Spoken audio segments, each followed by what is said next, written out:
Pipila ka mga kawani sa usa ka dakong hotel sa Sugbo nagtapok sa balkoni. Dungan sa pagsaba-saba isip paagi lang sa pagpadayag sa ilang pagpasalamat ug pag-ila sa nahimo karon sa mga healthcare workers sa nasod daliwa nining giatubang nga krisis tungod sa COVID-19. Ang report ni Femari Dumabo.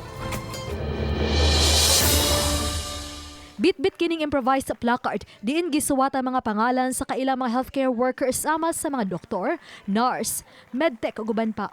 Adunay higala, igsuon, hindi gugma og yano lang nga nakaila.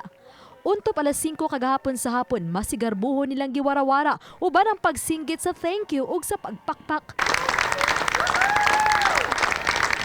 Kini ang pamaagi aron mapadayag ang ilang pasalamat ug pagyukbo sa giilang nga mga real-life heroes nga mga frontliners sa gubat batok sa COVID-19.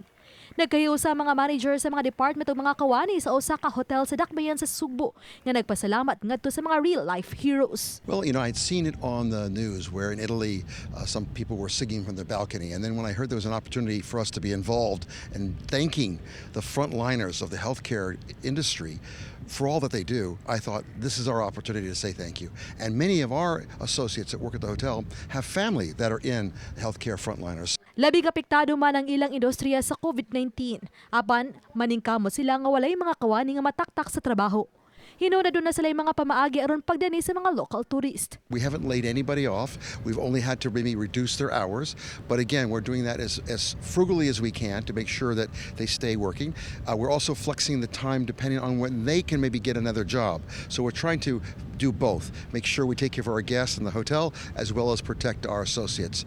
Uban ni Cleofer Lumayag, ako si Femari Dumabok, Balitang Bisdak.